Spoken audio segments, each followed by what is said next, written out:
Bueno, muy buenas noches. Estamos muy complacidos que en nuestro primer evento del año de la sección de Pensamiento Marginal, junto con la sección de Ciencias Sociales, vamos a tener un evento trascendental sobre transhumanismo con dos ponentes de primera línea. Y para darnos la bienvenida tenemos a uno de los socios del Ateneo, muy involucrado, y sus padres, que es Eduardo Sánchez, para darnos la bienvenida, ya sin bozal, para que te veamos la cara. Hola, ¿se me escucha bien? Vale. Pues nada, primeramente, muchísimas gracias por venir aquí. Sean ustedes bienvenidos a esta casa, si es la primera vez que vienen. Los que ya están repitiendo, pues bueno, ya os hemos metido el virus ateneísta dentro, así que lo sentimos mucho, pero ese ya no se marcha. Ahora nos hemos reunido aquí para hablar de trascendencia. Venimos a hablar de evolución. Venimos a hablar del transhumanismo, del poshumanismo. Pero ¿realmente tenemos que hablar de ello? En la década de los 60, Julius Huxley fue el que propuso el término transhumanismo como una disciplina, bueno, una forma interdisciplinar de poder mejorar a la raza humana, utilizando todas las cosas buenas que podemos sacar para tratar de elevarnos por encima de lo que somos. Pero realmente eso empezó hace ya muchísimo tiempo. Desde que el primer homínido cogió una piedra, partió un hueso y extrajo el tuétano de su interior, ya empezó ese proceso. Si nos damos cuenta, cuando hablamos de transhumanismo, siempre estamos diciendo que queremos utilizar las herramientas a nuestra disposición para llegar a algo más. Sin embargo, la primera herramienta fue una simple piedra, y esa piedra lo cambió absolutamente todo. Luego vino el fuego, vino la rueda, vino la agricultura, en un crecimiento exponencial de conocimientos que nos iba haciendo evolucionar. En la actualidad, la moderna medicina nos permite curar enfermedades que antes no nos mataban, ha permitido que de unos miserables 30 años que vivíamos antes podamos llegar casi a los 100. Pero es un crecimiento que sigue hacia adelante, sigue evolucionando. Se podrá curar la muerte, se podrán curar las enfermedades. Eso también nos crea otro problema, un problema grave, un problema bioético. ¿Hasta qué punto debemos de seguir avanzando? ¿Cuáles son los límites que nosotros deberíamos de ponernos a ese desarrollo? ¿Es lícito que podamos hacer bebés a la carta con la moderna genética? ¿Es lícito poder alcanzar cotas más largas de longevidad vital, de poder ser más jóvenes durante más tiempo? La cuestión que siempre he tenido el ser humano por delante es el hecho de que siempre su periodo vital ha sido demasiado corto como para poder enfrentar sus propios errores. En los años 40, en los años 30, existía el concepto del esquilme a nivel económico, es decir, ¿para qué guardar lo que son los recursos para nuestros descendientes si nosotros los podemos tomar ahora? Ahora hemos cambiado y ahora pensamos en otros términos muchísimo más a largo plazo. Pero todavía estamos dando nuestros primeros pasos fuera de lo que es la cuna. Por esa razón es muy importante para todos nosotros entender muy bien cuál es el salto que vamos a dar. Sin ir más lejos, todo el mundo piensa en los cyborgs, todo el mundo piensa en la mecánica, en poder desarrollar extremidades sintéticas, poder hacer... Pero eso no es el auténtico cyborg. Todos nosotros actualmente somos cyborgs. Toda nuestra mente se ha potenciado para poder utilizar la tecnología. Pero la tecnología no es algo exógeno que esté fuera de nosotros. La tecnología ya está dentro de nosotros, en la forma en la que tenemos de entenderla, en la forma que tenemos de manipularla. Sin ir más lejos, permítanme ustedes, todos y cada uno de nosotros tenemos esto. Y aquí, señores, tenemos la suma de todo el conocimiento de la humanidad. Muchas gracias.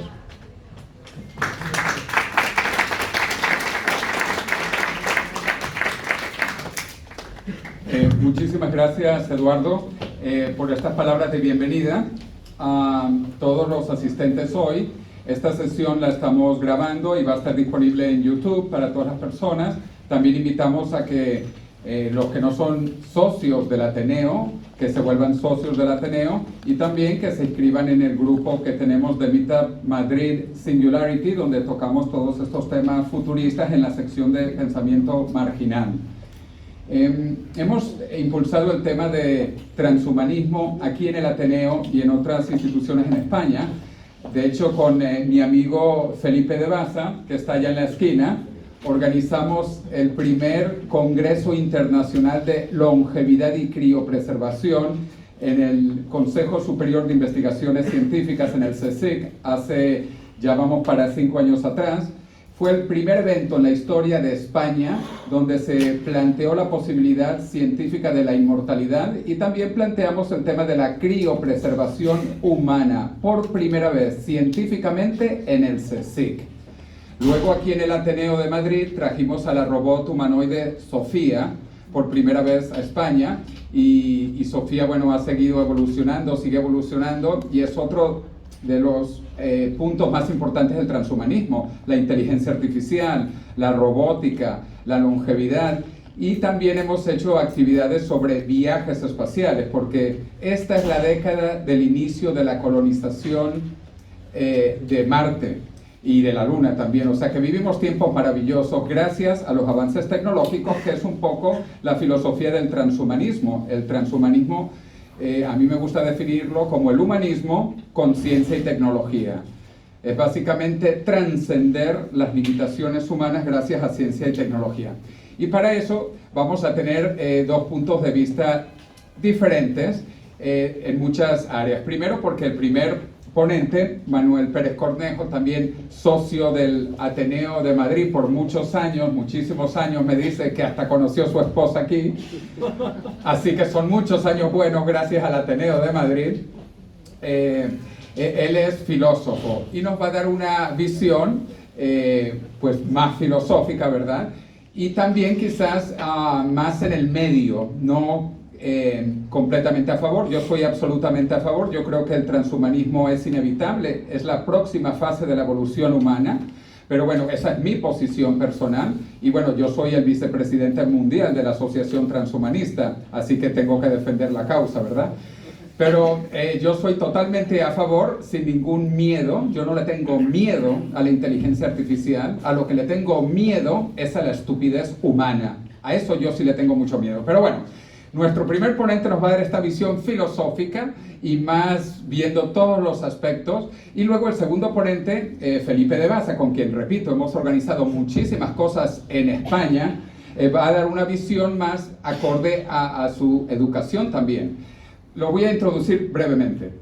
Manuel Pérez Cornejo, aquí a mi izquierda inmediata, él es catedrático de Filosofía en el Instituto Lope de Vega y profesor invitado del Máster de Desarrollo en Técnicas Neurocognitivas en Organizaciones Empresariales, Neuromanagement, en la Universidad Rey Juan Carlos. Él es licenciado en Filosofía por la Facultad de Filosofía de la Universidad Complutense de Madrid. Es doctor en Filosofía por la Facultad de Filosofía y de Ciencias de Educación de la Universidad Complutense de Madrid, y recibió su tesis con el título Cum Laude por unanimidad. Así que tenemos aquí un filósofo buenísimo. También es licenciado en Historia del Arte por la Facultad de Geografía e Historia de la Universidad Complutense de Madrid, especialista en Ciencia, Tecnología y Sociedad por la Universidad Nacional de Educación a Distancia, y en el año 2017 fue nombrado presidente de la sección española de la Sociedad Internacional Philipp Mainlander, International Philipp Mainlander Gesellschaft. Aquí aprovechando para practicar el alemán.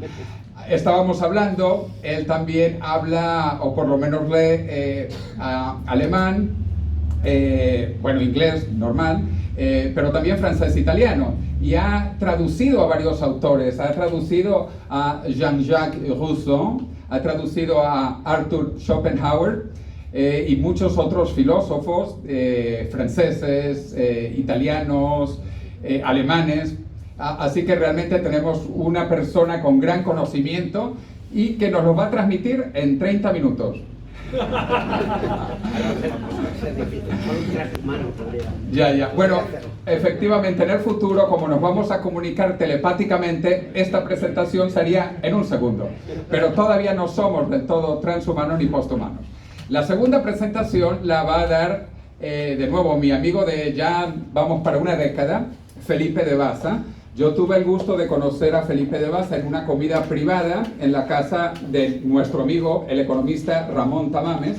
Él suele hacer reuniones, tertulias con grupos muy pequeños de gente bastante de pensamiento marginal, que es la sección de pensamiento marginal, todas las ideas al margen de lo conocido y de lo desconocido. Y desde ahí nos hicimos amigos. A él le fascinaron los temas de la singularidad, de la inmortalidad, del transhumanismo. Él es historiador y abogado. Estudió en la Universidad Rey Juan Carlos, donde tiene su doctorado, y donde es profesor de Mundo Actual en la Universidad Rey Juan Carlos. Dirige varios programas, uno de cooperación con China. De hecho, Eduardo fue alumno de él en el programa chino de la Universidad Rey Juan Carlos. Y yo no he estado con Felipe en China, pero sí he estado en muchos lugares. Estuvimos en Basilea y paseamos por Suiza, por Francia, por Alemania. Hemos estado por toda España, por Galicia, por Santander, por Burgos. Marruecos, hemos estado en Marruecos, sí, justo antes de la pandemia estábamos en Marruecos, hablando de transhumanismo especialmente. Bueno, aparte también de su enorme experiencia académica, ha escrito muchos artículos, está terminando de escribir, ya nos contará, un artículo sobre la historia del transhumanismo que va antes de Huxley, Eduardo, va mucho antes de Huxley y tiene diferentes variantes. Incluso Dante Alighieri, en la Divina Comedia, por primera vez escribe la palabra transhumanar. Cuando vamos del infierno al cielo, Dante dice esto es transhumanar, o sea que estamos siendo transhumanizados desde Dante y antes. Pero bueno, él ha escrito muchísimo y está escribiendo muchos textos y artículos y un libro, me comenta. Es también un gran viajero por todo el mundo. Eso lo compartimos, pero me gana porque él ha estado en la Antártica, en la Antártida, en el Polo Norte, en el Polo Sur, y acaba de venir ayer de un crucero por el Caribe. Imagínense, esto para que nos dé envidia a todos. Se ha hecho un crucero desde Miami y me escribió cuando estaba frente a Venezuela, donde nací yo, por si escuchan mi acento venezolano. Bueno, aparte de todo eso, es también vicepresidente del Club Financiero Génova, donde ha hecho muchas actividades y le ha puesto este foco también futurista al Club Financiero Génova. Desde mañana va a ser también socio del Ateneo de Madrid, ¿verdad? Correcto. En cuanto preparemos para finales de mes de enero, otra escapada al Caribe tú y yo. Vale. Pues nada, entonces nosotros vamos a sentarnos para poder escuchar y deleitarnos con estos dos ponentes de verdad de primer nivel. Así que un aplauso para Manuel y para Felipe y nos sentamos.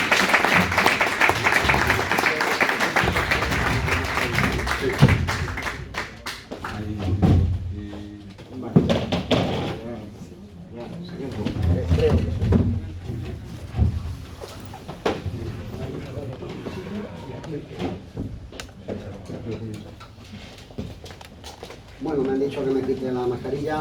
Buenas tardes a todos, buenas noches ya. Bien, lo primero pues dar las gracias por haberme invitado a esta sesión, en la que me han dicho que tengo que resumir lo que tengo que decir en 30 minutos. Ya se lo decía yo ahora mismo a José Luis que no soy un transhumano, ni poshumano, simplemente un humano y bastante menguado. Por favor. Con lo cual, no sé yo si... Ay, perdón. ¿Se me escucha ahora? Bueno, pero creo que lo anterior sí se me escucha, ¿no? Y de manera que, bueno, voy a intentar reducirme ese tiempo, pero no sé si voy a poder. Lo digo porque lo que yo voy a dar aquí está resumido de una presentación como más amplia que dura en la Universidad Rey Juan Carlos, como unas 2 horas. De manera que voy a intentar resumirlo, en fin, y si voy un poco rápido, pues me disculpáis, ¿vale? Porque me acabo de enterar que eran 30 minutos, ¿no? Pero bueno, intentaré pasar por alto aquello que es menos importante. Bien, bueno, lo primero que vamos a ver es el origen y significado del término transhumanismo que se ha mencionado aquí en alguna ocasión.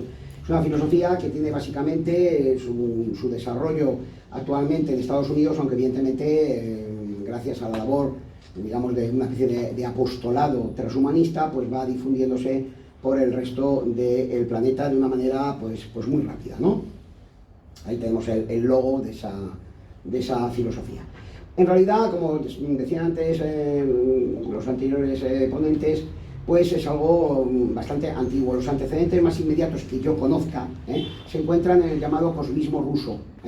Ahí hay una serie de autores, principalmente Fyodorov, también Bogdanov, en fin, una serie de pensadores y de literatos de finales del 19 y comienzos del 20 que ya plantean esta idea de que la mejora del ser humano, la mejora tecnológica del ser humano puede conducir a superar sus deficiencias e incluso hacerle superar la muerte, ¿no? El propio Fyodorov, en ese libro, Filosofía de la Causa Común, pues ya hablaba de que gracias al progreso científico-tecnológico sería posible superar las propias limitaciones del ser humano y la propia muerte, ¿no? Para Fyodorov, como para todos los cosmistas rusos, la ciencia y la tecnología están cargadas de valores morales, son algo positivo, algo bueno, le pueden permitir al ser humano vencer aquellas limitaciones que le ha impuesto la naturaleza. De hecho, él hablaba de que será posible conquistar el espacio exterior, de ahí procederá luego el programa cosmonáutico soviético, que tiene sus raíces en esta utopía cosmista.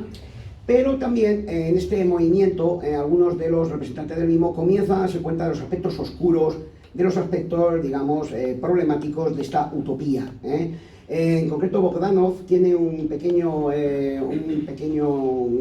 relato que se llama Día de la Inmortalidad, que publica en 1914, donde hay un personaje que ha alcanzado esa inmortalidad tecnológicamente, pero termina siendo invadido por lo que Schopenhauer llamaba el otro gran mal de la humanidad, que es el hastío, el aburrimiento, y harto completamente de esa situación de tremendo padecimiento, de que se repiten constantemente las mismas situaciones a lo largo de los años, pues termina suicidándose, ¿no? Bueno, en el mundo norteamericano pues también hay algo parecido, hay ciertos antecedentes. En el año 31 Edmund Hamilton presenta un relato, está dentro del ámbito de la ciencia ficción, del hombre que evolucionó. Ahí hay un científico que hace que mediante una serie de rayos, ¿no?, un individuo se vuelva mucho más inteligente, pero eso no le hace mejor moralmente, mejora enormemente sus capacidades intelectuales, ahí lo vemos en el dibujo, ¿no?, de la revista en la que se publicó el relato, y al relativizar toda moral, pues se convierte en una amenaza para la humanidad. Lo mismo sucede en el relato de 1933 de Schuster y Siegel, ¿no?, llamado El reinado del superhombre. Era una crítica a la filosofía del superhombre de Nietzsche, en la que pues, un científico logra transformar a un mendigo, hace que tenga una inteligencia superior, unos poderes superiores, pero finalmente se transforma en una especie de sociópata que aspira a la dominación mundial. Como esto pareció un poco negativo, pues los propios autores en el año 38 reinventaron el personaje, y de ahí surge, digamos, el aspecto positivo de ese superhombre, que sería el mito o el personaje de Superman, ¿vale?, que se presenta por vez primera en el año 38 en la revista Action Comics, ¿no? Bueno, como ha dicho antes José Luis, el primero en utilizar el término de manera técnica de transhumanismo es Julian Huxley, ¿no?, en ese libro, Nuevas botellas para el nuevo vino, ¿no? Y efectivamente el término, lo dice el propio Huxley, tiene unos antecedentes mucho más remotos. Aparece en la Divina Comedia, pero evidentemente en un sentido no tecnológico, en un sentido espiritual. Espiritual. Esto quiero que quede muy claro, ¿no? Es un proceso de transformación interna, no un proceso de transformación biológica o tecnológica del ser humano, que era imposible en la Edad Media, ¿no?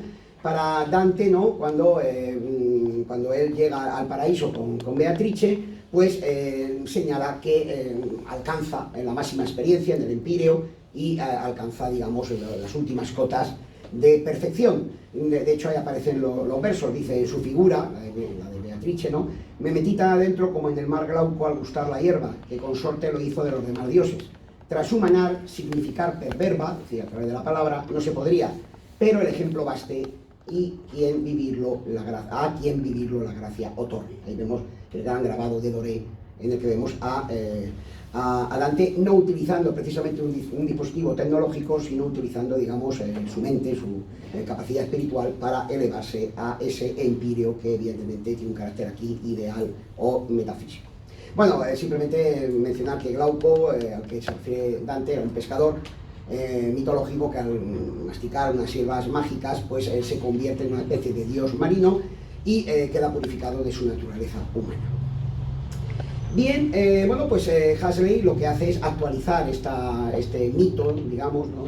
esta concepción poética y plantear que la tecnología nos puede ayudar a superar los límites del ser humano, trascender nuestra naturaleza y mejorarla. Bueno, pues una vez que hemos visto estos pequeños antecedentes, ¿no? Yo haría hincapié en el cosmismo ruso, que es muy importante. Se acaba de publicar una antología en la editorial Caja Negra, creo que se llama, una editorial creo de Argentina, pero que sale aquí también en España.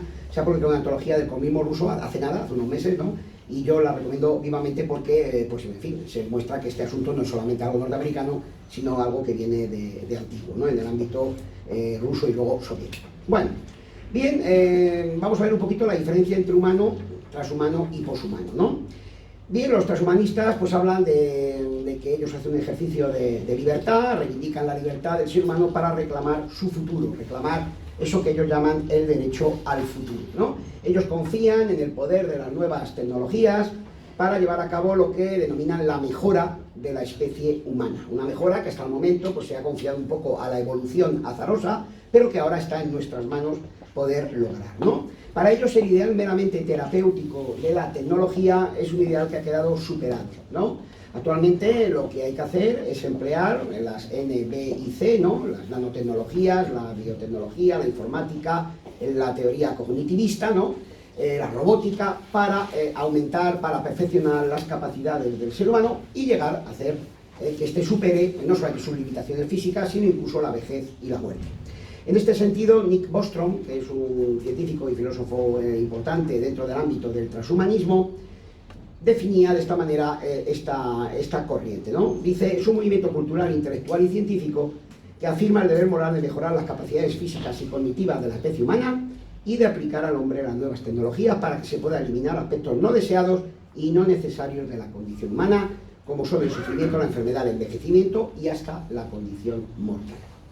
Continúa diciendo, llegará un día en que tengamos la posibilidad de aumentar nuestra capacidad intelectual, física, emocional y espiritual, perdón que vaya un poco rápido, pero yo creo que se lee perfectamente, mucho más allá de lo que aparece como posible en nuestros días. Entonces saldremos de esa infancia de la humanidad para entrar en una era poshumana, ¿no? De manera que todas las pues, obras como la Divina Comedia, ¿no? O la Novena Sinfonía pues son como la infancia de la humanidad, y ahora nos dirigimos hacia pues, esa especie de cúspide que nos promete este ideario y suponemos que será así dada esta mejora de la especie humana. Bueno, Bostrom hace una diferencia importante entre transhumano y poshumano.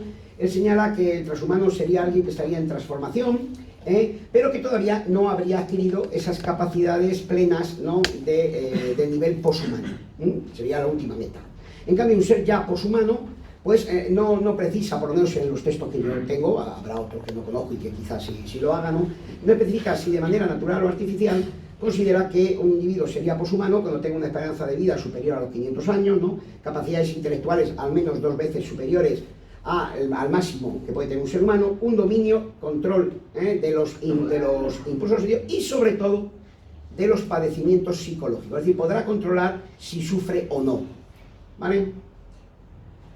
Por tanto, sería alguien que superaría las capacidades y las limitaciones del ser humano, no solamente a nivel físico, sino también a nivel, hasta el momento, considerado espiritual, es decir, la capacidad de sufrimiento o la melancolía, etcétera, podrían ser eliminadas y, digamos, lograr, mediante, por ejemplo, psicofármacos o algún tipo de dispositivo, que el individuo pues alcanzará esa perfección, ¿no? Bien, ahí tenemos en ese cuadro, pues, cómo sería este proceso, ¿no? Tendríamos la etapa, digamos, humanista, en la que nos encontramos, ya estamos entrando en la etapa transhumana, en la que mediante la aplicación de las tecnologías que aparecen mencionadas en este lado del cuadro, pues alcanzaríamos la etapa poshumana, hacia la que nos tenemos que encaminar. Y este sería, digamos, la curva o la flecha evolutiva de la humanidad, incluso del universo, digamos, hasta el momento.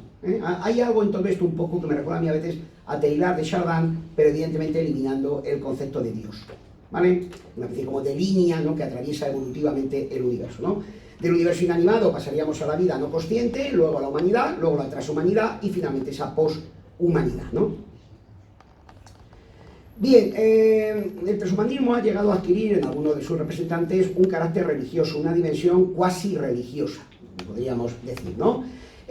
Para empezar, algunos estudiosos como Monterde y otros han vinculado el transhumanismo con el gnosticismo, con el antiguo gnosticismo. Tiene algunas semejanzas con respecto a él, ¿no?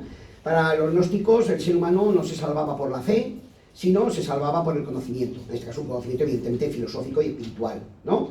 Bueno, ese conocimiento hoy en día está representado por la técnica y además creían en una reencarnación, etcétera, ¿no?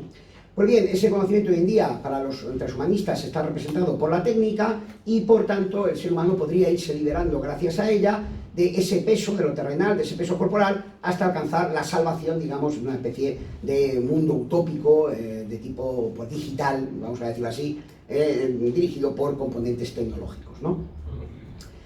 Bien, por otro lado, pues igual que los antiguos gnósticos, ¿no?, y otras religiones antiguas, pues los transhumanistas confían en la tecnología, en ese conocimiento tecnológico, bien para no morir nunca, ¿no?, o por lo menos todo el tiempo que lo permita la tecnología, o bien para tener una serie de sucesivas reencarnaciones tecnológicas, de manera que los recuerdos o las experiencias del sujeto pudieran ser archivadas en un dispositivo tecnológico que posteriormente pues, pasaría a otro ordenador o a sucesivos soportes para continuar, digamos, reencarnándose y progresando de la misma manera que el alma de los antiguos gnósticos, ¿no? Bueno, esto ha dado lugar a la aparición de algunas religiones un poco estrafalarias, pero bueno, también el cristianismo en un primer momento era algo estrafalario, ¿no? ¿Quién se iba a creer que un carpintero de una nación totalmente marginal, si es que existió, ¿no?, pues iba a ser finalmente que dominaría durante 2000 años? Yo creo que estos asuntos a lo mejor ahora nos pueden parecer un poco extraños, pero es muy posible que con el tiempo se conviertan en algo mucho más potente de lo que hay ahora. No hay más que ver casos de religiones, como ya digo, el propio cristianismo, ¿no? En este sentido, algunos autores como Lewandowski, ¿no?, han creado lo que ellos llaman la Iglesia de la Inteligencia Artificial, una iglesia en la que se considera que con el tiempo será posible crear una inteligencia, ya casi está en ciernes, ¿no?, tan potente, tan poderosa, que equivaldrá al propio Dios, ¿no? No será un Dios, evidentemente, aunque todo es muy discutible, ¿no?, que cause rayos o huracanes, aunque a lo mejor quizá pues, podría mejor modificar el clima, ¿no?, quién sabe, ¿no? Pero en cualquier caso sería mucho más potente, mucho más inteligente que el ser humano y en consecuencia pues habría que llamarlo de alguna manera Dios, una divinidad a la que el ser humano pues le debería de rendir cierta pleitesía, ¿no? Otro caso es el de Alexander Bard, ¿no?, que mantiene una religión denominada el sinteísmo. No sé la cantidad de fieles, entre comillas, que puede tener esto, pero están surgiendo este tipo de cosas y seguramente algunas que yo desconozco por completo, ¿no?, porque, bueno, mis intereses, esto me interesa, pero yo estoy en otras cosas, ¿no? En este sentido, pues, esta religión sinteísta sostiene que Dios no es algo que haya existido o que exista, sino algo que hay que crear, que será creado por la tecnología. Es algo que se encuentra en el futuro, vamos a decirlo así, ¿no? De manera que de la misma forma que los que participan en las redes de Internet se reúnen a través de la Internet, ¿no?, pues digamos, ese sería el dispositivo que permitiría crear una especie de iglesia transhumanista en el futuro, conectando a los diversos seres humanos.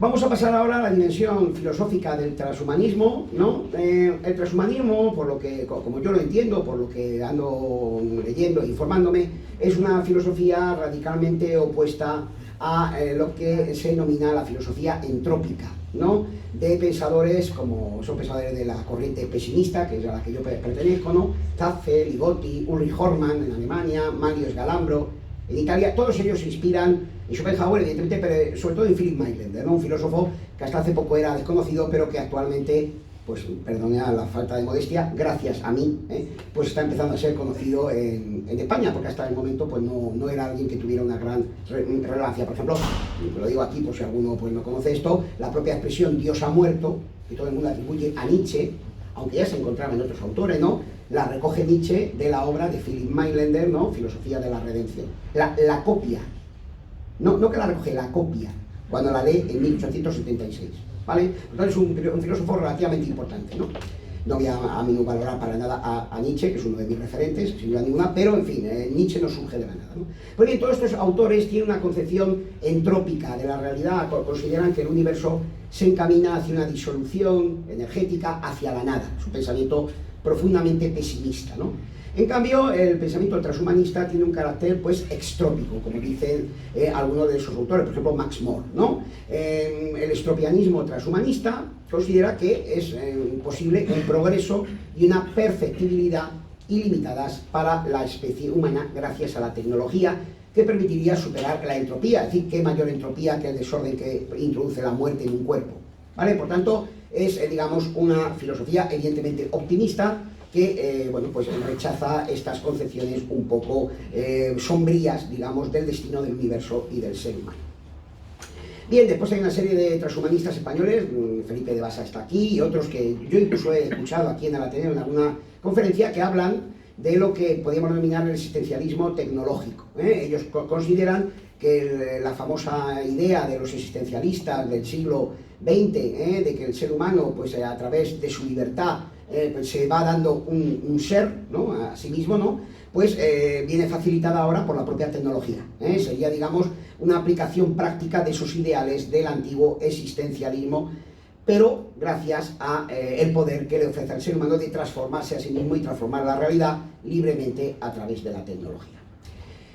Bien, está claro, por tanto, que esta revolución transhumanista pone en tela de juicio lo que es la identidad humana, lo que ha sido la identidad humana hasta el momento, o cómo se ha entendido, si es que existe una identidad humana hasta el momento. Esa identidad la había definido la religión, la había definido la naturaleza.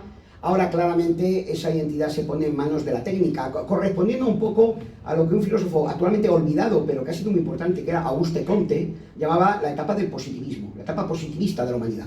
Ya hemos pasado la etapa religiosa o teológica, la época metafísica, hemos ingresado, decía Comte, en el siglo XIX en la época positiva, en la época de la ciencia y de la tecnología, y ahora el dominio corresponde a los ingenieros y a los industriales. De manera que, bueno, pues el transhumanismo no es nada más que una prolongación de este asunto. En realidad, en mi opinión, es una manifestación de lo que Nietzsche había denominado la voluntad de poder, ¿no?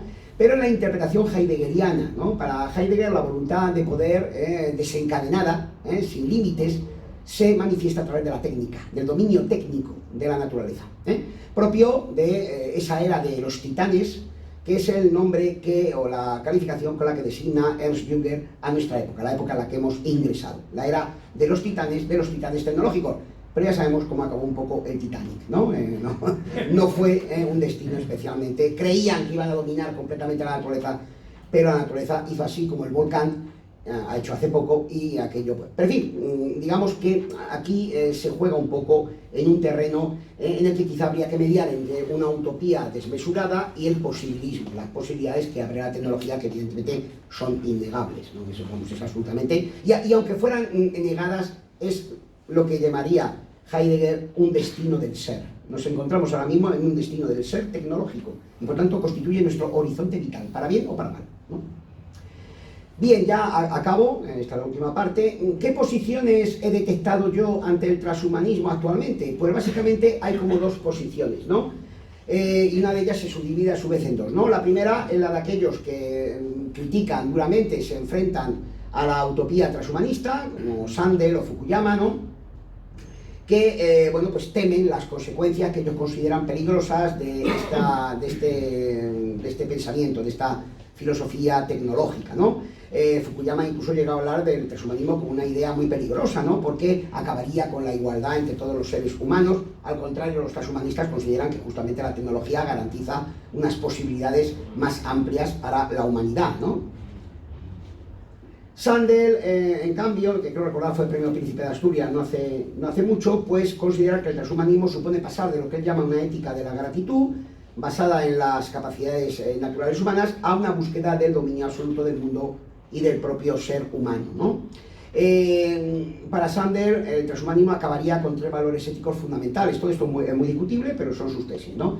La humildad, la inocencia, la solidaridad entre los seres humanos y, digamos, frente a esa soberbia de dominio y esa esperanza quizá desmesurada en el control de la realidad y de la naturaleza por parte del transhumanismo, pues él propone más humanidad, él lo representa con más H, frente al H+ del transhumanismo, ¿no? Es un mundo cada vez más despiadado, cada vez más inhumano, en fin, pues más bien lo que habría que hacer es primero ser un poco humanos y ya veremos luego si concedemos vida y humanidad a esas máquinas, ¿no? Esta es la opinión de Sander, ¿no? Y luego los partidarios del transhumanismo, y con esto sí que acabo ya, ¿no? Se dividían a su vez en 2 grupos, ¿no? Algunos de ellos, como Hughes y Derry, pues consideran que la tecnología es muy importante para mejorar la humanidad, para mejorar la especie humana, pero siempre sin renunciar a los límites de la misma. Se trata de mejorar con un control ético, ¿no?, al ser humano en aquellos aspectos que permitan, digamos, mejorar su existencia y reducir los padecimientos. Sea que, por ejemplo, pues un invidente o alguien que tiene algún problema de motricidad, pues evidentemente la tecnología mejora su existencia y en este sentido sí son fervientes partidarios de aplicarla.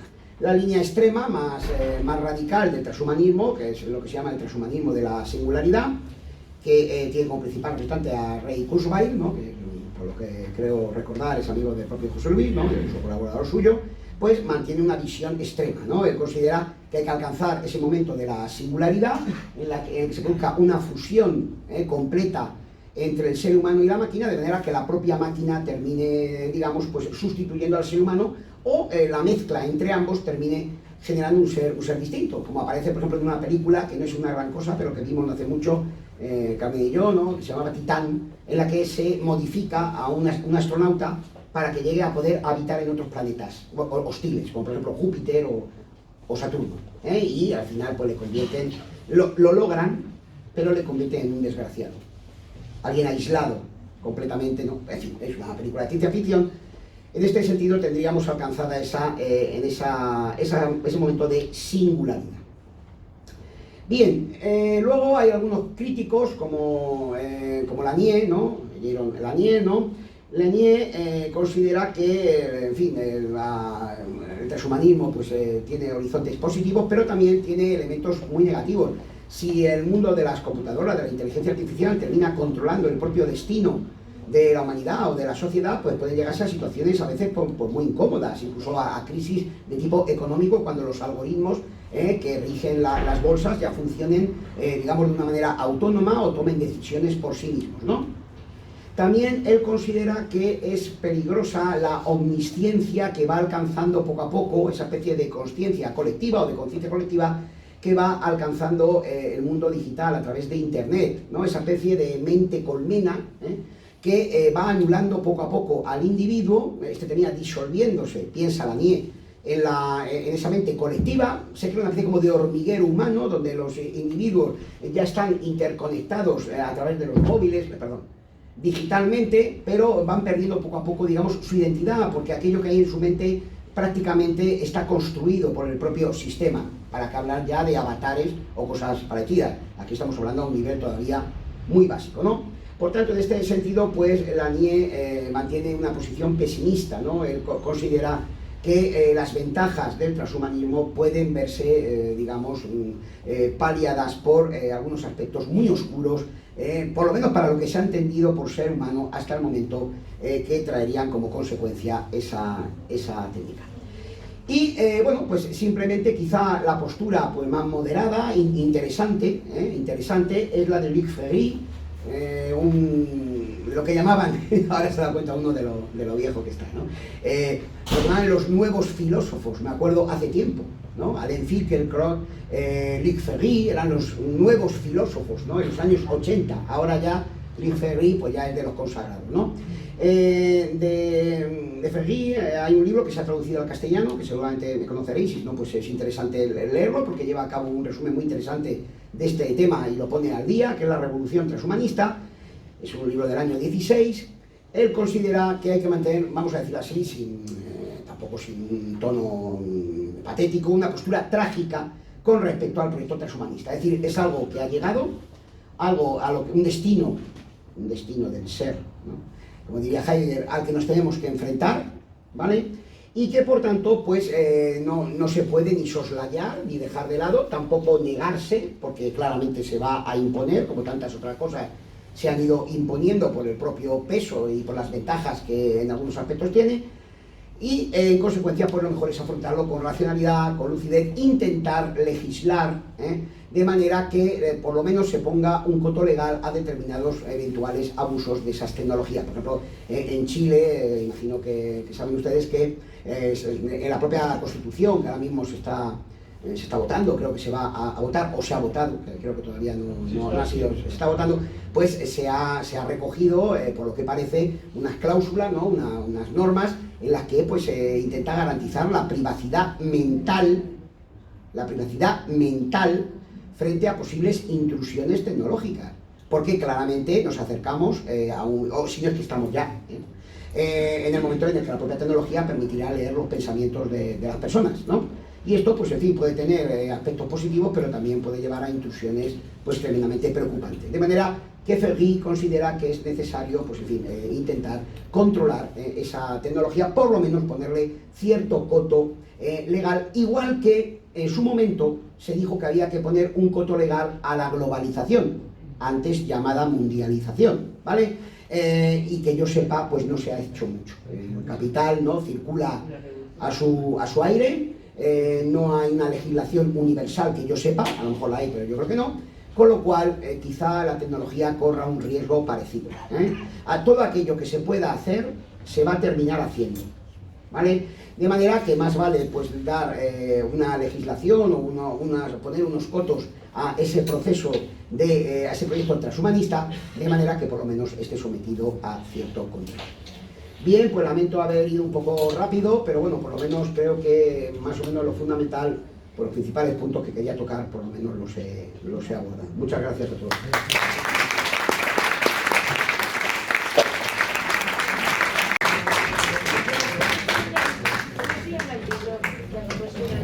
El de Lee Ferry, la revolución transhumanista. La revolución. Pero su tradición. No, pero está. Sí, pero no, ya me voy. Está en castellano. La revolución transhumanista. Vale, pues aquí.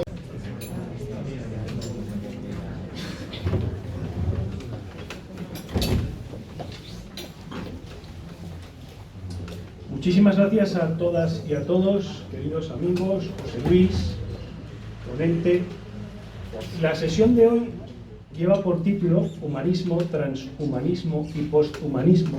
Yo cuando hablo de transhumanismo me gusta hablar de derechos humanos precisamente por lo que acaba de decir Manuel Pérez Cornejo, de los neuroderechos que se están abordando ahora en la Constituyente de Chile, que lo que quieren hacer es eliminar el sistema liberal y volver a otros pasados y de paso meter alguna cosa más. Pero hoy nos desayunábamos con una excelente noticia que comenzó el investigador Ispizúa, que estuvo con José Luis Cordeiro y con este servidor y otros 300 más en Madrid, hablando de las quimeras, y son los órganos de animales que se pueden implantar en humanos. Fijaos, si hace 50 años las transfusiones de sangre eran consideradas pecado, porque claro, ¿cómo a un irlandés le ibas a meter sangre de un galés? O a un no de Lugo, que soy yo, me van a meter sangre de un tío del Bierzo. Eso era complicadísimo. Pues imaginaos un corazón de cerdo metido en un humano. Eso lo hemos visto esta mañana, así que por eso quería meter el cerdito para que no se me olvidara decir que esto se llamaban quimeras y que Ispizúa, Juan Carlos Ispizúa, que ahora está a las órdenes de Jeff Bezos trabajando en Amazon, se fue a ver al Papa para que no hubiera rechazo por parte de la Iglesia Católica y lo consiguió. ¿Qué es el transhumanismo? ¿Quién lo define? ¿Cuáles son los fundamentos del transhumanismo? Bueno, todo eso se ha abordado antes, pero el transhumanismo está mal explicado, es confuso. Esto no lo digo yo, lo dice Nick Bostrom, que es uno de los que más sabe de transhumanismo. Hay que hablar de los neoluditas y a mí me gusta definir el transhumanismo como una contracultura que nace con la sociedad de consumo en Estados Unidos después de la Segunda Guerra Mundial, porque casualmente querido filósofo, los beats y los hippies nacen en el mismo lugar, 15 kilómetros a la redonda, que nace el transhumanismo. El transhumanismo yo lo defino con la frase del libro de José Luis Cordeiro, La muerte de la muerte, que se resume en la búsqueda de la fuente de la eterna juventud. Y el gran peligro del transhumanismo es si acabará con algo que nos hace a los humanos humanos, que es ser libres y el libre albedrío. Claro, si el transhumanismo acaba con el libre albedrío, entonces el humano hay que definirlo de nuevo, porque ya no es lo que hemos querido que sea.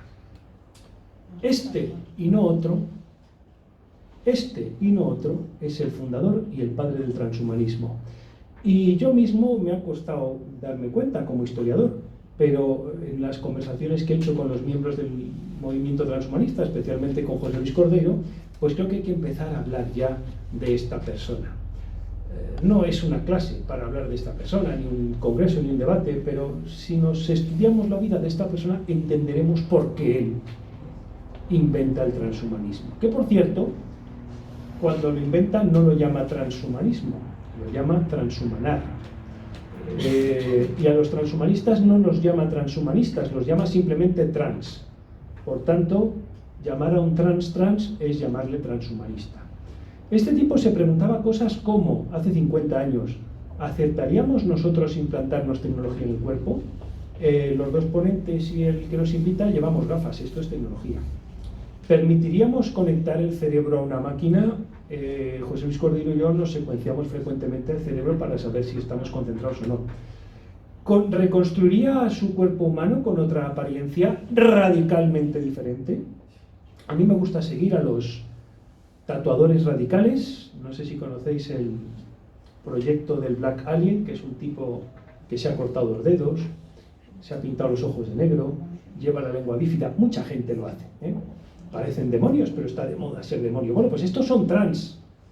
¿Por qué? No lo digo yo, lo dijo este. Y estas personas se modifican el cuerpo de una manera radical, con gran burla, porque el transhumanismo es un tema cultural, por eso lo comenzaba definiendo como una contracultura. ¿Permitiría telemonizar sus constantes vitales? Esto que llevamos todos nos lo hace. Y si os compráis las últimas versiones, están aprobadas por la FDA americana y bueno, te avisan de un tema de corazón. En España todavía no, vamos un poquito por detrás.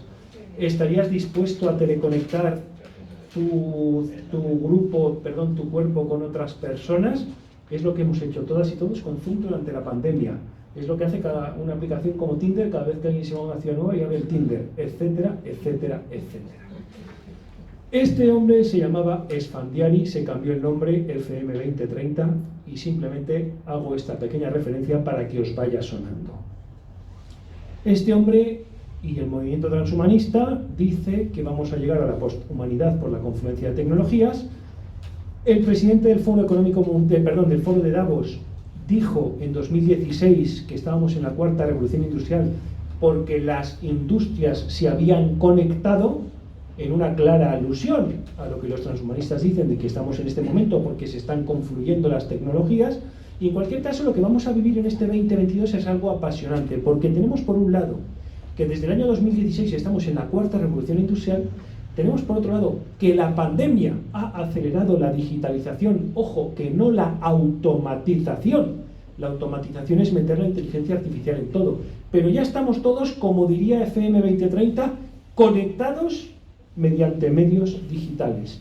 Y esto lo podríamos haber hecho en Zoom y estar cada uno en un sitio diferente. Como historiador, empleo la tecnología y hablo de humanidades digitales. De hecho, podéis poner en Google Geacron, Gea de Tierra, Cron de Cronología, un atlas de los últimos 5.000 años de historia, ponéis el año que queráis y ahí sale el mundo como era. Yo ahora como historiador lo que estoy proponiendo es emplear la inteligencia artificial para extraer datos y que se consideren fuentes primarias. Esto que veis ahí es un diagrama que obtengo mediante programas de inteligencia artificial, que no voy a desvelar cómo, porque ese es mi secreto de historiador, pero en cualquier caso yo entiendo que esos son fuentes primarias. Entonces, si yo le pregunto a uno de estos programas que me diga qué piensa la gente sobre el transhumanismo, este programa me dice lo siguiente, que la gente ha preguntado, ¿es el transhumanismo evitable? Lo cual ya te dice que la gente está preocupada estampada. Otra pregunta es el transhumanismo bueno? ¿Cómo podemos parar el transhumanismo? ¿Cuándo comenzó el transhumanismo? De estas 4 yo he contestado a una. Comenzó con FM 2030. Esto es inteligencia artificial. No sé si hay aquí más investigadores, profesores, luego podemos hablar entre nosotros, porque la idea es empezar a considerar estos elementos como fuentes primarias para el análisis de la historia. El transhumanismo, hablábamos de las modificaciones corporales extremas, algo que ha conseguido, y no es el transhumanismo, perdón, es la sociedad. La sociedad está empoderando al diferente, las contraculturas se han convertido en culturas. Hoy lo friki es poder. Hace 30 años tú ibas con una cosa de Star Trek por la calle y te apareaban. Hoy en día vas con una cosa de Star Trek y lo normal es que te pare alguien para hacerte una foto contigo.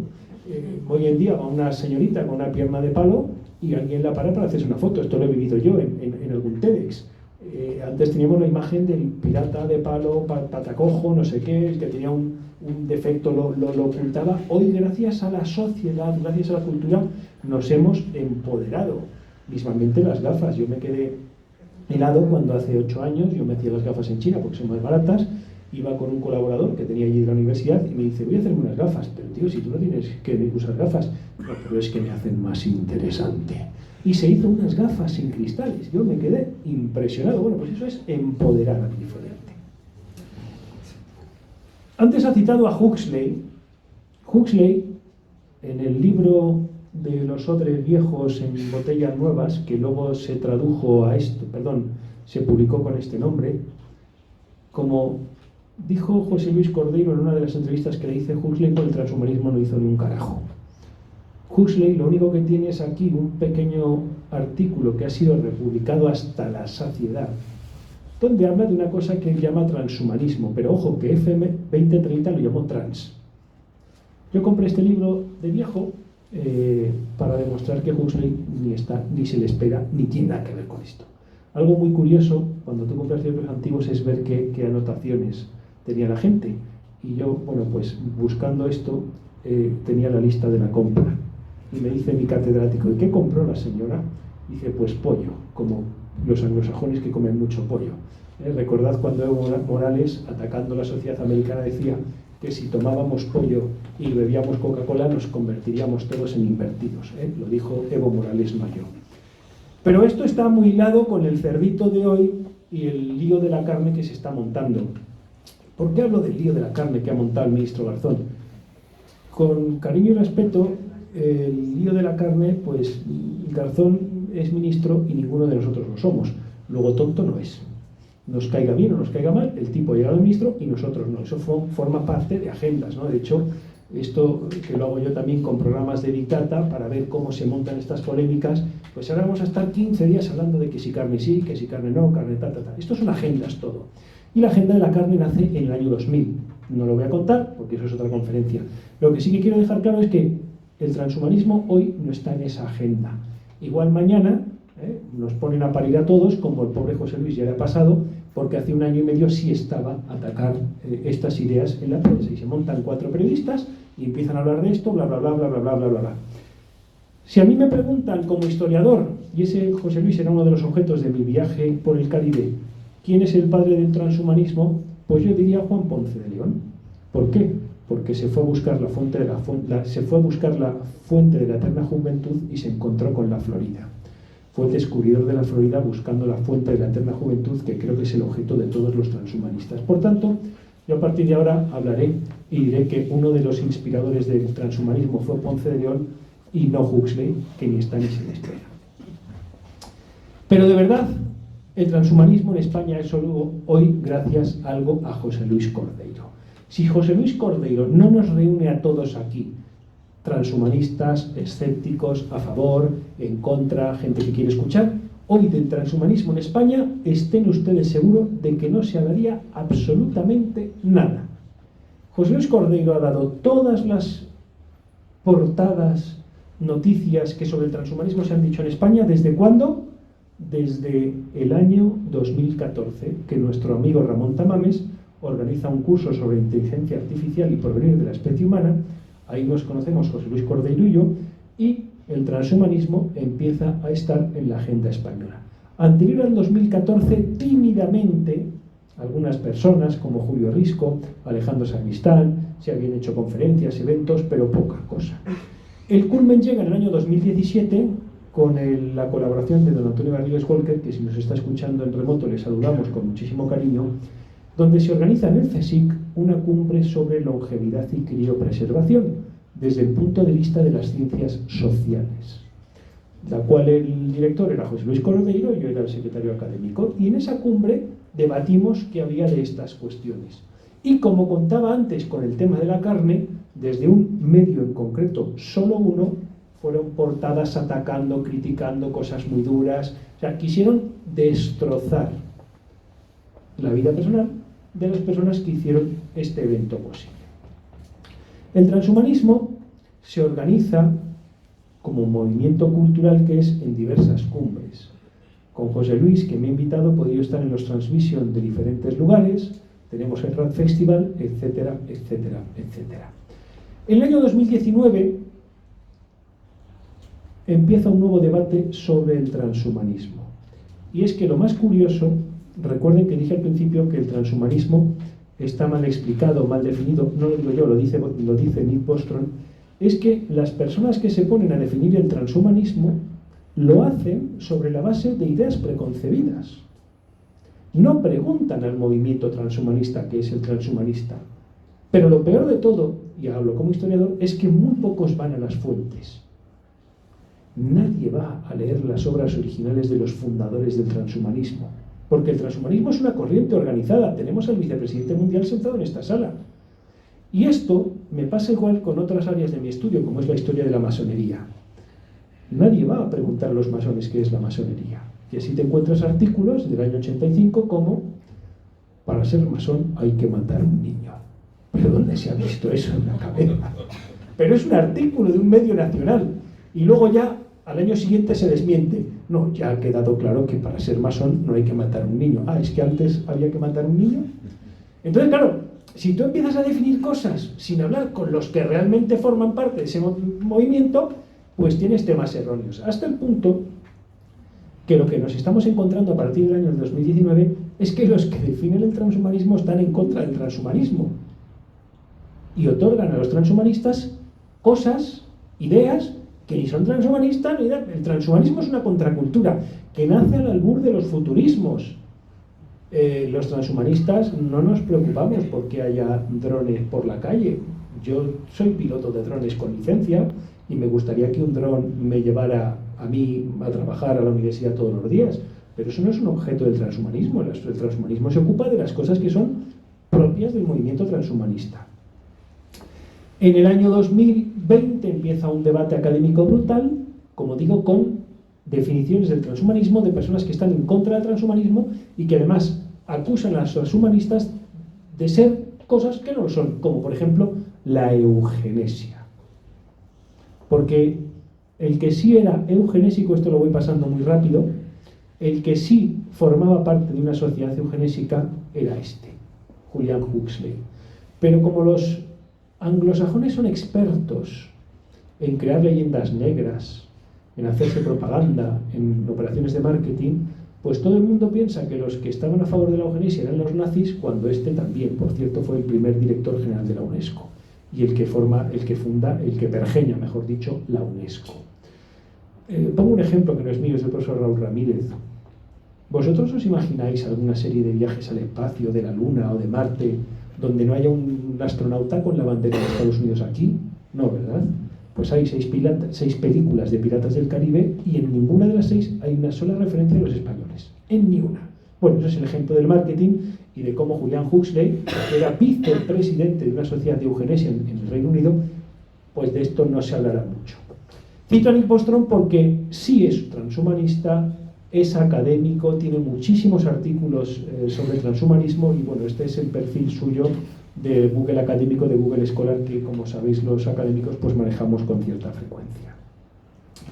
Si tuviera más tiempo, que no es el caso, citar el mito de Frankenstein, de la electricidad, de la revolución industrial, de la revolución tecnológica, de Mary Shelley, de la precursora del feminismo, que era la madre de Mary Shelley, con su obra La Vindicación de los Derechos de la Mujer de 1792, Porque todas estas ideas nacen de un contexto, de una época. Que hoy podamos estar todos reunidos aquí hablando de esto, pues esto forma parte de un contexto, de una época. Y esto no es de antes de ayer, es mucho más antiguo de lo que nos pensamos. Por eso he empezado a hablar de Ponce de León. Si yo tengo que hablar de la historia del transhumanismo, tengo que hablar de la revolución científica, tengo que hablar de los masones, que son los que propician esta revolución científica. Tendría que hablar de Franklin, que era un tipo masón, padre fundador de los Estados Unidos, inventor en un momento de su vida, y por eso también es muy importante hablar de las circunstancias de vida de cada uno, y no se puede entender el transhumanismo si no entendemos la vida de FM 2030, igual que no entenderemos lo que es la electricidad ni a Frankenstein si no nos metemos en la vida de Franklin. Franklin en un momento dado pues le ponen a hacer de cartero, era cartero, y entonces inventa el cuentakilómetro para saber lo que tenía que cobrar. Tenía un hermano que no podía ir al servicio, cosa normal en los hombres de avanzada edad, inventa el catéter urinario, inventa el pararrayos, es un gran experto en la electricidad, habla del ozono. Ozono quiere decir olor en griego, se ha puesto de moda ahora por la pandemia. Antes mi predecesor habló de los rusos y de la búsqueda de la eterna juventud. Yo no lo he conseguido probar todavía, pero estoy cerca de conseguirlo. Y es que creo que los del Politburó ruso vivían tanto porque se ozonizaban la sangre. Estoy cerca de poder probarlo.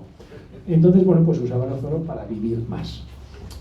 Revolución científica, los ingleses que nos han copiado muchas cosas. Yo sostengo que las primeras expediciones científicas fueron la expedición de Malaspina, mucho por encima de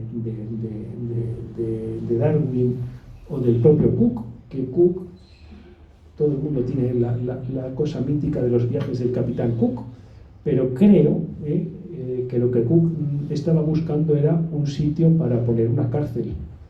Y claro, no iba a poner una cárcel en el Caribe o en la Polinesia con unas señoras estupendas y no es un micromachismo, y los cocos cayendo de los árboles. Buscó un sitio con un clima duro, con gente fea y con poca comida, porque era una cárcel, claro, por eso llegó a Australia. He citado a Juan Ponce de León, que es el que busca de verdad la fuente de la eterna juventud, el origen del transhumanismo. Lo que sí que tengo que citar a Darwin, porque Darwin es el padre de todos estos. Porque en un momento dado, en el que la filosofía, lo que llamaríamos hoy la corriente política del momento era ser creacionista, no nos olvidemos, nuestros abuelos estudiaron seguramente con libros que se decía que el mundo se había creado la mañana del 28 de noviembre del 4004 a.C. Y eso viene de la época de los calendarios de Scaliger. Y el que pensara lo contrario, pues es como ahora ser un fascista o ser un contaminador, anticologista. Es decir, no se podía pensar lo contrario, claro. Y Darwin dice, oye, no, que el mundo no se crea en el año 4000, se crea antes. No sabemos cuándo, pero mucho antes. Y nacen las dos corrientes políticas que están enfrentadas durante la segunda mitad del siglo XIX y gran parte del siglo XX. Los evolucionistas y los creacionistas. Y los evolucionistas son los que beben de estas fuentes. Pero ¿dónde viene esa posibilidad científica de creer que podemos vivir sobre la base de la literatura de ciencia ficción, hoy diríamos de las series de Netflix? Cuando el espacio-tiempo pues es una propia teoría. No soy físico ni soy experto en estas cosas, pero creo que esto es de Einstein, creo, no estoy muy seguro. Pero claro, cuando tú dices que el espacio físico no se puede separar de la línea del tiempo, como todo el mundo sabe que yo puedo cambiar esto, oye, ¿por qué yo si puedo cambiar esto no voy a poder cambiar el tiempo? Entonces, en el siglo XX a comienzos hay una gran puesta en escena de películas de libros donde tú puedes viajar en el tiempo, y ahí es donde se empieza a decir, oye, que es que estas cosas que estamos diciendo pueden ser verdad, ¿no? Por eso el transhumanismo lo hacemos también coetáneo a estos tiempos. La frase no es mía, es de Marta González Ayer, que divide el mundo en dos. Los historiadores hablamos de la Revolución Francesa, de la Edad Contemporánea, del mundo actual, del tiempo presente, de la caída del muro de Berlín. Pero cuando yo con mis colegas de historia contemporánea les digo, no, es que el mundo se divide en dos, y no lo digo yo, lo dice Marta González Ayer. El mundo antes de Google y el mundo después de Google, pues el resto de gente lo entiende. ¿Por qué? Porque si lo que yo tengo aquí, que decías tú antes, me lo implanto en el cerebro, pues ya está todo dicho. Yo estoy trabajando con programas de inteligencia artificial que están creando textos, con lo cual yo como historiador, cuando cito a los textos que crea la inteligencia artificial, tengo que poner, el autor de este texto no es un humano, es la inteligencia artificial. Eso ya es real, yo lo estoy haciendo. Por eso, la etapa final en este proceso transhumanista, pues es lo que llamamos la singularidad tecnológica, a lo que José Luis se ha referido en otras sesiones como la velocidad de escape. Es decir, los transhumanistas quieren ser inmortales, y si no llegamos a ver eso de inmortal, pues me congelo. ¿Y cuándo me congelo? ¿Antes, durante o después? Bueno, pues cuando cada uno quiera. Me quedan exactamente 6 minutos. Citar a los neoruditas, que son los que están en contra del proceso tecnológico, de esto que hablábamos antes del derecho al futuro. El más conocido es Una Bomber, que se volvió completamente loco. Hay una serie de Netflix, aprovechar para verla. ¿Quién se ocupa de regular todo esto? Pues ahora lo veremos. El transhumanismo puede acabar con el libre albedrío, y lo hemos visto con ejemplos como Cambridge Analytica. El tipo de ahí es el que llevó a Trump a la presidencia y es el que hizo que el Brexit fuera posible. Sin el pelirrojo de la foto, probablemente Trump no hubiera sido presidente y probablemente hoy Gran Bretaña sería un país más de la Unión Europea. Lasalle, que fue secretario de Estado y es también profesor, dice que la revolución digital está triturando los ideales de la Revolución Francesa. Claro, porque es que el mundo contemporáneo nace después de la Revolución Francesa. Y ahora estamos sí o sí en otro mundo. ¿Cuál? En el mundo después de Google.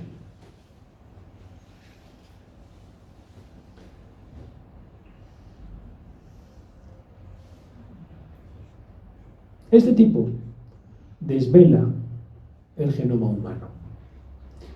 El problema del genoma humano no es que este tipo lo haya desvelado. El problema del genoma humano es que pesa 3 gigabytes y es que se almacena en la nube. Cada vez que nosotros nos sacamos un poquito de saliva y lo mandamos a un laboratorio, eso ya está almacenado en la nube. El problema no es como cuando salieron los móviles que funcionaban con la huella dactilar, que decía, o no se la doy a mi gimnasio. No, si es que ya no has dado la huella dactilar. Es que desde el momento en que tú te has quitado un pelo y lo han mandado a un laboratorio, ahí ya te han sacado todos los datos posibles de ti mismo. Probablemente cada vez que nos metemos un pincelito por la nariz para hacernos un test de antígenos, eso se destruye obviamente, pero si eso se guarda, ahí con eso ya se podría replicar nuestro genoma. Por tanto, todos estos puntos son los que se tienen que tratar en las nuevas maneras jurídicas de actuar. Casualmente, irónicamente, la UNESCO, que es la organización que funda Julian Huxley para ocuparse de los parques, de los jardines, de los escenarios naturales, que después de la Segunda Guerra Mundial se le mete también la cultura para evitar que en caso de una hipotética nueva guerra se hubieran bombardeado los bienes culturales, es la que desde los años 90 se está ocupando del genoma humano y de las cuestiones genéticas. ¿Por qué? Hoy en día tenemos ahora el rollo este de la carne, pero antes fueron los transgénicos.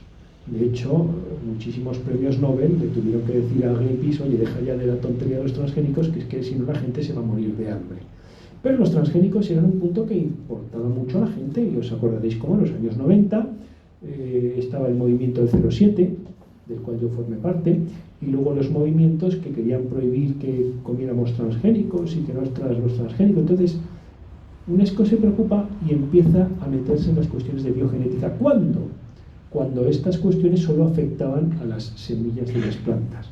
Luego llegó la oveja Dolly, y luego llegaron otros animales, vacas, etcétera, etcétera, etcétera. El resumen de todo esto es que la UNESCO te dice que en cuestiones genéticas lo más importante es la autonomía y la responsabilidad individual. Porque UNESCO, no yo, dice que desvelando los misterios del código genético podríamos llegar a saber cómo piensa la gente. Esto lo dice UNESCO y no yo.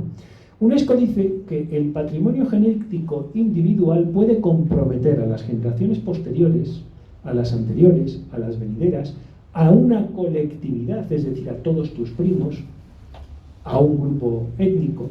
Por tanto, hay que tener mucho cuidado con estas cuestiones. Hay que respetar la autonomía de la persona, hay que saber que los seres humanos somos vulnerables si un primo nuestro da el código genético a una empresa. No se puede usar el dato genético para discriminar, recuérdese la eugenesia. No se pueden obtener beneficios económicos si yo lo voy sacando por aquí pelos a la gente de la sala y me dedico a secuenciar el genoma humano. Hay que evaluar los riesgos, hay que tener muchísimo cuidado con las prácticas transnacionales, pero UNESCO termina diciendo que toda esta cuestión es responsabilidad de los Estados. Y hasta ahora, ¿qué es lo único que podemos hacer? Divulgación, como está haciendo José Luis Cordeiro y el grupo del Ateneo esta tarde en esta sala. Saber que esto existe. No podemos hacer más nada, porque además todo esto es una cuestión cultural. Y yo lo puedo prohibir en España, o lo puedo prohibir en la Comunidad de Madrid, pero yo mañana me cojo un avión, me voy a Florida y me hago allí mis pruebas genéticas. Y como esto se manda por email, pues ya he salvado todo este tipo de cortapisas. No nos olvidemos que en el panorama internacional el mundo tecnológico está dividido en dos: Occidente y China. Y que las empresas chinas van por un lado y las occidentales van por otro. Hace unos días veíamos en la prensa cómo los CEOs de todas las compañías tecnológicas occidentales, y cuando digo occidentales debería decir americanas, son indios. Luego el 100% de las mentes pensantes de la tecnología en el mundo son asiáticos. El 100%. Yo esto a día de hoy no sé cómo interpretarlo, pero sí puedo afirmar que el 100% de las mentes pensantes de las compañías tecnológicas en el mundo son asiáticos, chinos e indios. Por tanto, estamos ante un nuevo escenario, sí o sí. El COVID, la cuarta revolución industrial, la digitalización de procesos, no hemos llegado a la automatización, la manera cultural de pensar, que ya no va a ser europea, ni judio-cristiana, ni greco-latina, ni de la Grecia clásica, la manera tecnológica de pensar sí o sí va a ser asiática. Así que o empezamos a enterarnos de lo que es el confucianismo o no vamos a enterarnos de cómo piensa esta gente. Y estoy hablando que son el 100%, que a mí, con cariño y respeto, quien sea el presidente de CEPSA, aunque sea la compañía española de petróleo Sociedad Anónima, me da igual, porque es el tipo que me pone la gasolina. Y lo he citado como ejemplo irónico porque es un emiratí, aunque la compañía fuera fundada en España. Pero claro, ¿cómo piensa el CEO de Google sabiendo que es indio y que su base cultural es totalmente diferente a la mía? Pues no me preocupa. Pero si quiero entender cómo piensa este tipo, lo que tengo es que saber cómo piensan en la India, y cómo piensan en China, y qué es el budismo, y qué es el confucianismo, y qué es el taoísmo, y cómo entienden ellos la concepción de la vida, y qué entienden ellos por libre albedrío, porque sí o sí eso es lo que va a venir en los próximos años. Termino diciendo que gracias a José Luis Cordeiro he podido participar de cumbres transhumanistas. El término transhumanista, en un momento dado, fruto de lo que está pasando hoy con el ministro Garzón y la carne, estuvo tan atacado por los medios de comunicación. José Luis, acuérdate que se estuvo pensando en cambiarle el nombre al movimiento. Y en ese momento se estuvo pensando en llamarlo movimiento tecnoprogresismo. ¿Por qué? Porque era progresismo y era tecnología. Gracias a que la curva de la ola pasó y hoy en día ya pues los transhumanistas podemos gozar de cierta tranquilidad. Muchas gracias, he dicho buenas tardes.